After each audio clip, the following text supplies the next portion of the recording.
En 1950, si le decías a alguien que conducías un Cadillac, no necesitabas decir una sola palabra más. Ese único nombre significaba que habías triunfado. Lincoln cargaba la misma gravedad, transportando presidentes desde Eisenhower hasta Kennedy. Y el Imperial de Chrysler ofrecía un tercer camino hacia la cima.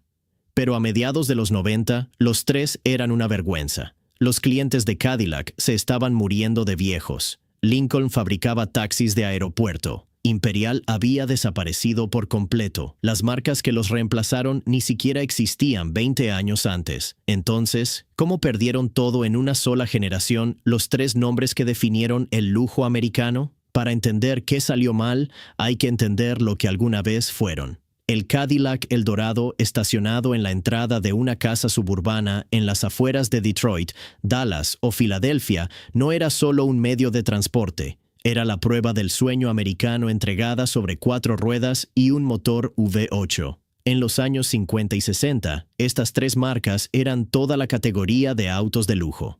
Mercedes-Benz era una curiosidad extranjera. BMW era esencialmente desconocido para la mayoría de los estadounidenses. Rolls-Royce era algo que veías en las películas, no en los concesionarios. Si querías un sedán de lujo, entrabas a un salón de exhibición de Cadillac en Woodward Avenue en Detroit, a un concesionario Lincoln en Dearborn o a un salón de Imperial de Chrysler, y esa era toda la conversación. Y la huella cultural era enorme. Cadillac no era solo una marca de autos, era una unidad de medida para la excelencia. A un gran cirujano se le llamaba el Cadillac de los doctores. El mejor restaurante de carnes de la ciudad era el Cadillac de los restaurantes. Elvis Presley compraba Cadillacs como otra gente compraba comestibles.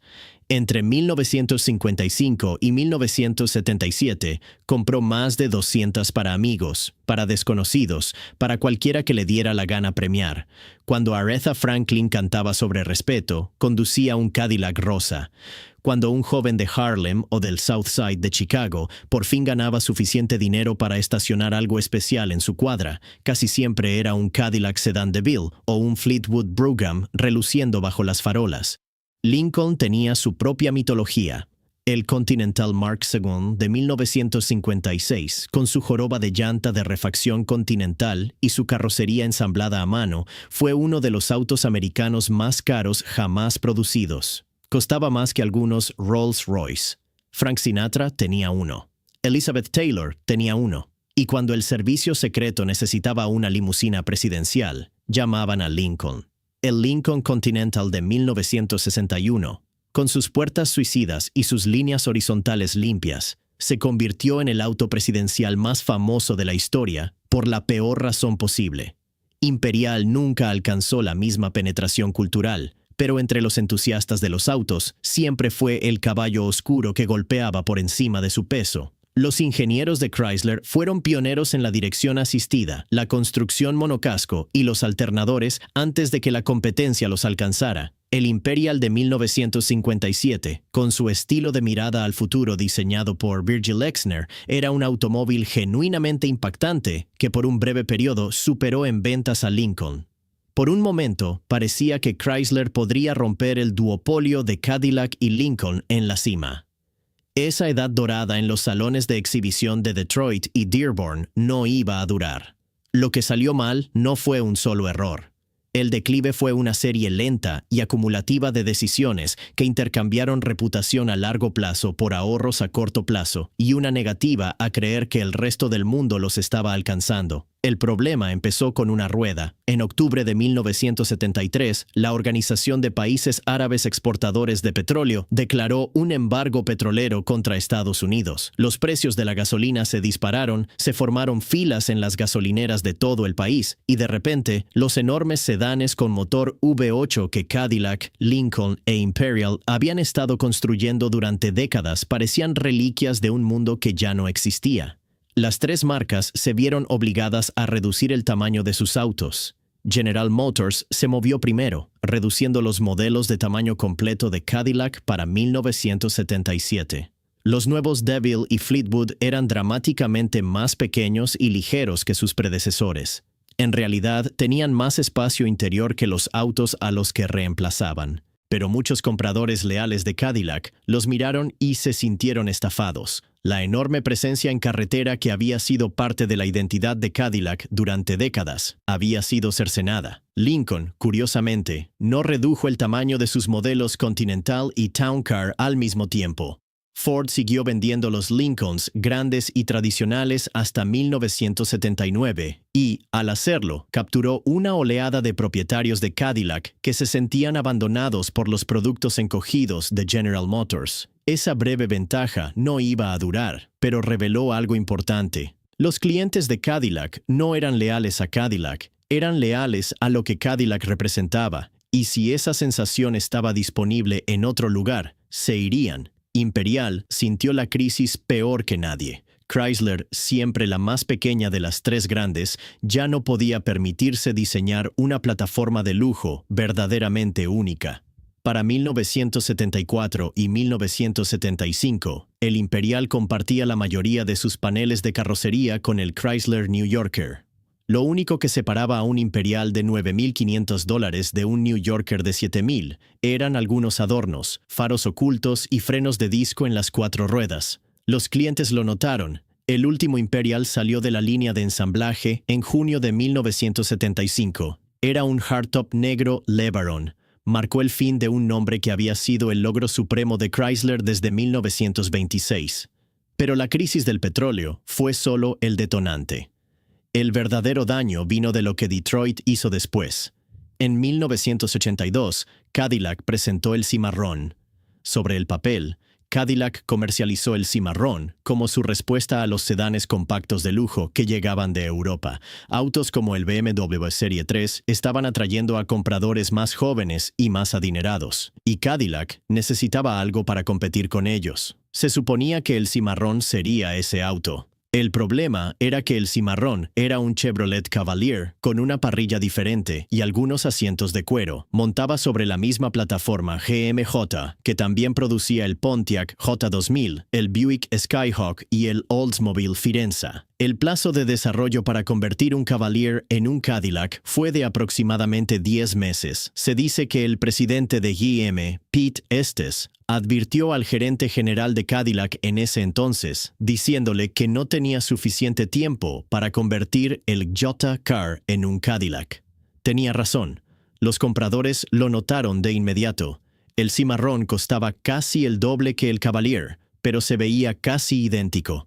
El periodista automotriz Dan Neal lo llamó después la cristalización de todo lo que estaba mal, lo venal, lo perezoso y lo mendaz de GM en los 80. Dijo que casi mató a Cadillac y sigue siendo su mayor vergüenza. Forbes lo puso en su lista de fracasos automovilísticos legendarios. Carbus lo llamó un ejemplo de libro de texto de lo que sale mal cuando un fabricante intenta convertir un auto económico en un auto de lujo mediante ingeniería de insignia. El Cimarrón no fue el único en dañar la reputación de Cadillac durante los 80. Unos años antes de que llegara el Cimarrón, Cadillac ya había alienado a miles de clientes leales con el motor V864 de 1981, un sistema de cilindrada variable que se suponía mejoraría el consumo de combustible, desactivando cilindros cuando no se necesitaba toda la potencia. La tecnología estaba décadas adelantada a la capacidad de cómputo necesaria para hacerla funcionar correctamente. El motor daba tirones, tropezaba y funcionaba de manera irregular, y los mecánicos de los concesionarios no tenían forma de arreglarlo porque el control computarizado subyacente simplemente no era lo suficientemente sofisticado para la tarea. Muchos propietarios hicieron que desactivaran el sistema por completo, lo cual anulaba todo el propósito del motor. Luego vino el HT400 en 1982, un V8 de menor cilindrada, con una combinación inusual de culatas de hierro fundido y un bloque de aluminio. Era falto de potencia, produciendo apenas suficiente torque para mover los pesados autos en los que estaba montado, y era espectacularmente poco confiable. Las juntas del colector de admisión fallaban. Los árboles de levas se desgastaban prematuramente. Se desarrollaban fugas de aceite en cada unión entre los componentes de hierro y aluminio. Los propietarios de Cadillac, Gente que había gastado mucho dinero en lo que se suponía era el mejor auto de América, se encontraban varados a un lado de la carretera esperando a las grúas. El patrón era devastador. En el lapso de 3 años, Cadillac había entregado el B864 que funcionaba irregular, el HT4 Tourster 100 que fallaba catastróficamente y el Cimarrón que parecía un Chevrolet. 3 formas distintas de decirle a tus clientes más leales que no los respetabas lo suficiente como para darles un producto terminado. Mientras Cadillac envenenaba su propia reputación, Lincoln estaba robándole clientes silenciosamente. Entre 1984 y 1988, Lincoln supuestamente capturó alrededor de 91,000 antiguos propietarios de Cadillac. El Town Car, con su construcción de carrocería sobre chasis y su manejo suave y tradicional, ofrecía exactamente el tipo de lujo que Cadillac estaba abandonando en su prisa por reducir tamaños y convertir todo a tracción delantera. Ford incluso lanzó una campaña publicitaria devastadoramente efectiva que mostraba a los valets de estacionamiento confundiendo los Cadillacs encogidos con Buicks y Oldsmobiles más baratos. El eslogan era simple: Lincoln, lo que un auto de lujo debería ser. Pero la victoria de Lincoln también fue temporal. El Town Car se vendía bien, pero se vendía a una base de compradores que envejecía. El mismo cambio demográfico que estaba afectando a Cadillac estaba erosionando lentamente el mercado de Lincoln también. La gente que quería autos de lujo americanos grandes y tradicionales se estaba haciendo mayor, y sus hijos estaban mirando algo completamente diferente. Mientras tanto, Imperial intentó volver. Lee Iacocca, quien había tomado las riendas de Chrysler en 1979 y la había alejado de la bancarrota con el K-Car, pensó que el nombre Imperial aún tenía suficiente prestigio para sostener un coupé de lujo. En 1981 relanzó Imperial como un 2 puertas con trasera abultada, construido sobre la misma plataforma M-Body que el Chrysler Córdoba. Chrysler incluso reclutó a Frank Sinatra para que prestara su nombre a una edición especial y filmara un comercial. La edición Frank Sinatra venía con insignias especiales y una colección en casete de sus álbumes. El plan era construir solo 25,000 unidades por año para mantener la exclusividad. La realidad fue mucho peor. Menos de 11,000 compradores aparecieron a lo largo de los 3 años de producción. No hubo modelo 1984. El nombre Imperial volvió a dormir, y eso nos lleva al momento que verdaderamente lo cambió todo. No en Detroit, no en Stuttgart ni en Múnich, en una instalación de ingeniería de Toyota en Japón. En 1983, el presidente de Toyota, Eiji Toyoda, lanzó un desafío a su compañía: construyan el mejor auto del mundo, no el mejor auto japonés, el mejor auto, punto. El proyecto fue bautizado con el nombre en clave F1 de Flagship y consumiría 6 años, más de $1,000 millones, 60 diseñadores, 1,400 ingenieros, 2,300 técnicos y 450 prototipos funcionales antes de que un solo auto llegara a un cliente. El hombre que lideraba el proyecto, Ichiro Suzuki, no tenía tope presupuestario ni fecha límite más allá de hacerlo bien. Su equipo construyó 14 maquetas de arcilla a escala real antes de aprobar el diseño final, comparado con las 5 o 6 que la mayoría de los fabricantes construyen. Probaron 973 motores prototipo, sometieron a pruebas de choque más de 100 autos. Estudiaron 24 tipos diferentes de madera y pasaron 2 años seleccionando el corte adecuado de cuero para el interior. Pero la ingeniería era solo la mitad de la historia. La investigación de mercado de Toyota fue igual de obsesiva. Equipos visitaron vecindarios adinerados a lo largo de Estados Unidos, estudiando cómo vivían los estadounidenses acaudalados, qué conducían y qué les frustraba de sus autos actuales. Los hallazgos fueron reveladores. Los compradores mayores seguían siendo leales a Cadillac y Lincoln por costumbre, pero los propietarios de Mercedes, aunque amaban el prestigio de sus autos, los encontraban poco confiables, caros de mantener, y temían visitar sus concesionarios. La experiencia de servicio en los concesionarios de lujo alemanes en los 80 era famosamente desagradable. Toyota vio la brecha. Construir un auto con refinamiento europeo, con fiabilidad japonesa y confort americano, luego venderlo por significativamente menos que los competidores establecidos y respaldarlo con el tipo de servicio al cliente que hiciera a la gente sentirse valorada en lugar de tolerada. El resultado fue el Lexus LS400 y debutó en el Salón del Automóvil de Detroit en enero de 1989. El nombre Lexus en sí derivaba en parte de la palabra alemana Luxus, que significa lujo, y Toyota creó una marca completamente separada en lugar de poner la insignia de Toyota en un auto de lujo. Entendieron que un nombre asociado con Corollas y Camrys nunca sería tomado en serio en un salón de exhibición junto a un Mercedes clase S. El LS400 tenía un precio de $35,000. Un Mercedes clase S comparable costaba aproximadamente el doble. BMW estaba tan alarmada que acusó públicamente a Toyota de vender el LS400 por debajo del costo para destruir su mercado. Fuera cierto o no, el auto en sí era innegablemente excelente. Un motor V8 de 4.0 litros que producía 250 caballos de fuerza, un coeficiente aerodinámico de 0.29 y un nivel de acabado y ensamblaje que dejó atónito a todo el que lo examinó. El famoso comercial de televisión mostraba una pirámide de copas de champaña equilibradas sobre el capó mientras el auto alcanzaba 145 millas por hora en un dinamómetro. No se derramó una sola gota. Lexus vendió casi 64,000 autos en Estados Unidos en su primer año completo. La mayoría eran modelos LS400 y muchos fueron compras de conquista de antiguos propietarios de Mercedes y BMW.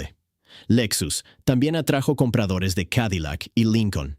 Compradores que habían estado indecisos sobre sus autos americanos durante años y finalmente vieron una alternativa creíble que combinaba el confort que amaban con la calidad que anhelaban. Pero el LS400 hizo algo aún más dañino que robar ventas individuales. Cambió la definición de lo que los compradores esperaban de un auto de lujo. Antes del LS400, los compradores americanos de lujo aceptaban que sus autos necesitarían reparaciones regulares, que la pintura se desvanecería, que los crujidos interiores aparecerían después de unos años. Eso era simplemente parte de la experiencia de ser propietario. El LS400 les demostró que no tenía que ser así. Un auto de lujo podía recorrer 100,000 millas sin un problema mayor. Las separaciones entre paneles podían ser consistentes al milímetro. Las puertas podían cerrarse con un golpe satisfactorio en lugar de un sonido hueco. Una vez que los compradores experimentaron ese nivel de calidad, ya no podían volver atrás. En publicaciones de consumo, el LS400 mantuvo el primer lugar en la encuesta de fiabilidad de vehículos de J.D. Power durante 15 años consecutivos. El LS400 de 1996 de un periodista automotriz finalmente superó el 1,000,000 de millas, con lo que se cree que era su motor original. Ese tipo de confiabilidad simplemente no formaba parte del vocabulario de Cadillac o Lincoln. La experiencia en el concesionario también importaba. Toyota exigió que cada franquicia de Lexus ofreciera un estándar de servicio al cliente más alto que cualquier cosa que el mercado de lujo hubiera visto en América. Autos prestados mientras el tuyo estaba en servicio. Lavados de auto de cortesía. Personal que trataba a los clientes como invitados en lugar de interrupciones. Cualquiera que hubiera lidiado con la indiferencia de un concesionario de lujo americano o la franca arrogancia de algunos alemanes, de repente tenía una alternativa donde se sentía valorado. Y una vez que entraban a un salón de exhibición de Lexus, muy pocos volvían a entrar a uno de Cadillac. Si esto te está resultando útil, dale a suscribirse. Cubrimos historias como esta cada semana. Los años 90 fueron brutales para lo que quedaba del lujo americano. La cuota de mercado de Cadillac en Estados Unidos, que había sido del 3.8% en 1979, cayó al 2.2% para 1997. El chiste recurrente en los círculos automotrices se convirtió en que todos los propietarios de Cadillac estaban en algún punto entre los 60 y la muerte. La marca intentó contraatacar con el motor Northstar en 1992, que genuinamente era un buen motor, y el Seville, rediseñado, entró en la lista de los 10 mejores de Car and Driver ese año. Pero un buen motor no podía deshacer una década de confianza erosionada. El Catera, introducido en 1997 como el sedán de entrada de Cadillac, era en realidad un Opel Omega rebautizado y fabricado en Alemania. Un auto decente por mérito propio, nunca se sacudió el fantasma del cimarrón. Cadillac ya había intentado comprar su entrada a un segmento con el producto de otro antes, y todos recordaban cómo terminó aquello. A Lincoln no le fue mejor. El Town Car seguía vendiéndose, pero su base de compradores envejecía rápidamente. El Continental, alguna vez la placa más prestigiosa de Lincoln, fue reducido a un sedán de tracción delantera que compartía su plataforma con el Ford Taurus. Para 2002, el Continental fue descontinuado por completo. Después de varios años de ventas en declive, Lincoln simplemente dejó de fabricar el auto que alguna vez había transportado presidentes, e Imperial murió por última vez. En 1990, Chrysler había intentado un resurgimiento más. Este último Imperial era un sedán de 4 puertas basado en el New Yorker de tracción delantera, el mismo derivado de la plataforma K-Car. Chrysler lo estiró 5 pulgadas más y añadió mejor acabado, cuero con costuras cruzadas, control de clima por botones táctiles y una pantalla de instrumentos LCD. Pero el motor bajo el capó era un V6 de 3.3 litros que producía modestos 141 caballos de fuerza. La misma compañía que alguna vez había construido Imperials, con motores de cámara de combustión hemisférica de 5.8 litros y frenos de disco en las 4 ruedas, ahora le pedía a los clientes que pagaran precios de buque insignia por un auto construido sobre una plataforma económica con 6 cilindros. Las ventas se redujeron a apenas 7,000 unidades para 1993.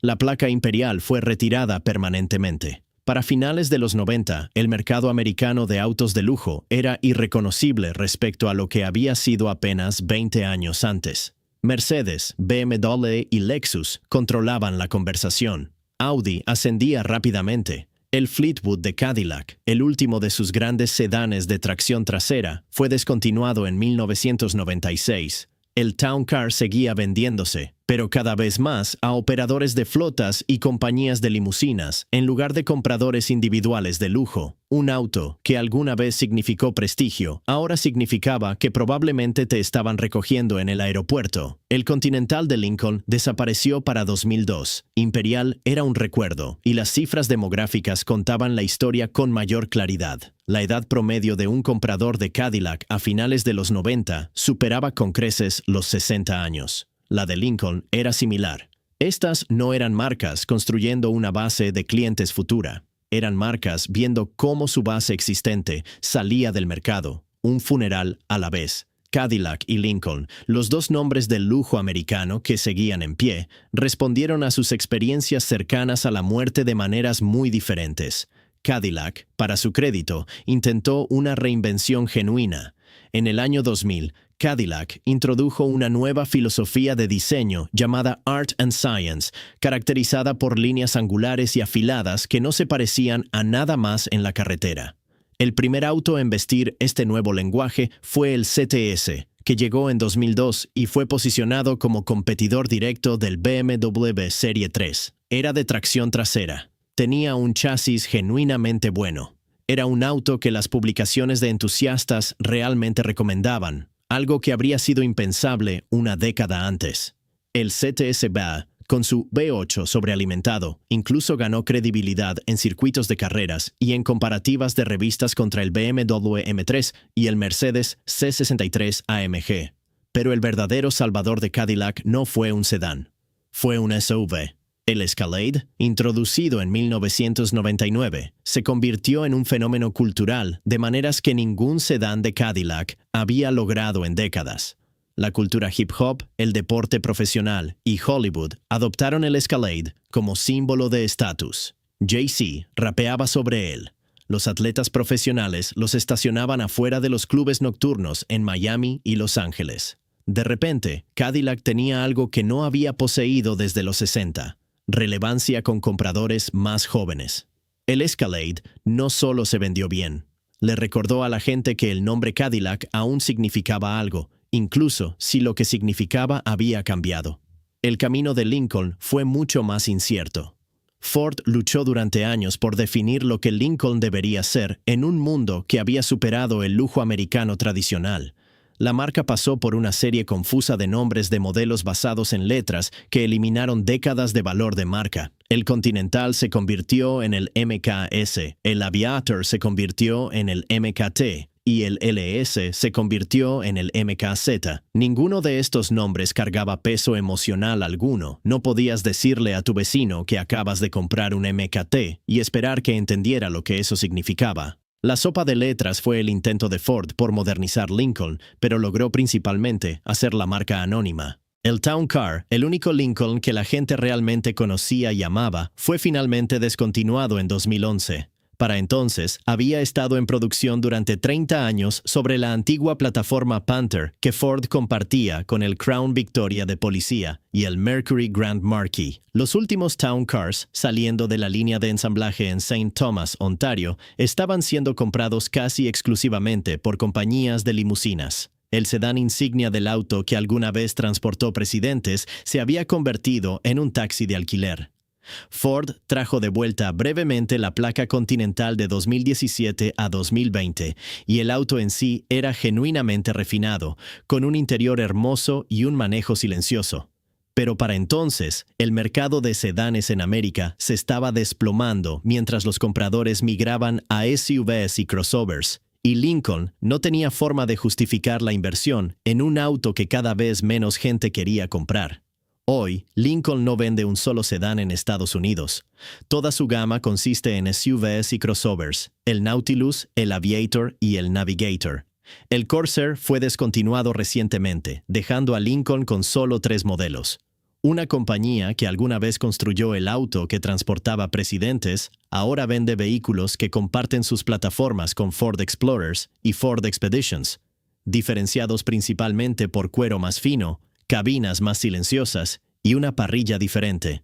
En 2025, Lincoln logró un modesto aumento del 2% en las ventas en Estados Unidos, pero sin un sedán, sin una estrategia de vehículos eléctricos que iguale las ambiciones de Cadillac y sin una identidad clara más allá de SUVs cómodos, el futuro de Lincoln se siente precario. Hay rumores de un SUV de lujo con carrocería sobre chasis basado en la plataforma del Ford Bronco que llegaría alrededor de 2029 o 2030, apuntando al mercado del Mercedes Clase G y Range Rover. Si eso es suficiente para sostener una marca de lujo centenaria, está por verse. Cadillac, mientras tanto, ha hecho una apuesta enorme por los vehículos eléctricos. El Lyriq, un SUV eléctrico, movió aproximadamente 49,000 unidades en 2025, un aumento del 69% respecto al año anterior, convirtiendo a Cadillac en la marca líder de vehículos eléctricos de lujo en América, según las cuentas de General Motors. Los vehículos eléctricos representaron el 28% de todas las ventas de Cadillac ese año, una cifra que habría sido inimaginable una década atrás. El Celestiq, un sedán eléctrico insignia ensamblado a mano en el Centro Técnico Global de General Motors en Warren, Michigan, comienza en más de $423,000 para el año modelo 2026. Cuenta con una batería de 111 kWh, una pantalla de tablero de 55 pulgadas y el primer techo de vidrio inteligente de 4 zonas de la industria, donde cada ocupante puede controlar independientemente el tintado sobre su asiento. También están el Optiq, un crossover eléctrico más pequeño, y el Escalade IQ, una versión eléctrica del SUV que salvó a la marca. Si esta apuesta da resultado, depende de preguntas que van mucho más allá de Cadillac. El mercado de vehículos eléctricos en sí es incierto. La adopción por parte de los consumidores ha sido más lenta de lo proyectado. La infraestructura de carga sigue siendo desigual. Y la competencia de Tesla, de las marcas alemanas, de la división Genesis de Hyundai y de los fabricantes chinos que miran al mercado americano, hace que el camino de Cadillac hacia adelante no esté en absoluto garantizado. ¿E Imperial? No hay nada que actualizar. Chrysler exhibió un autoconcepto con el nombre Imperial en el Salón del Automóvil de Detroit de 2006, un sedán musculoso sobre una versión extendida de la plataforma del Chrysler 300 con un motor Hemi de 5.8 litros bajo el capó. Los entusiastas se emocionaron, pero Chrysler archivó el proyecto, citando los costos de combustible y las regulaciones de eficiencia. Hoy, toda la gama de Chrysler en Estados Unidos consiste en la minivan Pacifica y el envejecido Sedán 300. El nombre Imperial existe solo en los recuerdos de quienes recuerdan cuando Chrysler tenía ambiciones más allá de la supervivencia. Lo que realmente murió cuando el lujo americano cayó no fueron solo 3 marcas de autos, fue una idea particular de lo que significaba el lujo. Cadillac, Lincoln e Imperial definían el lujo como tamaño, confort y presencia. Un auto de lujo era grande, se conducía como un sofá de sala sobre ruedas, se anunciaba cuando entraba a un estacionamiento. El cromo brillaba bajo las luces de la entrada de un club campestre. Las puertas eran lo suficientemente anchas como para que salir del auto se sintiera como un evento. Esa definición funcionó durante décadas porque no había alternativa. Los europeos y los japoneses ofrecieron una definición diferente. El lujo también podía significar precisión, podía significar excelencia en ingeniería, dinámica de chasis y una calidad de construcción tan obsesiva que cada separación entre paneles se medía a la fracción de 1 milímetro. Podía significar un auto que era genuinamente mejor de manejar, no solo más suave. Los fabricantes americanos tardaron en entender este cambio porque confundieron confort con calidad.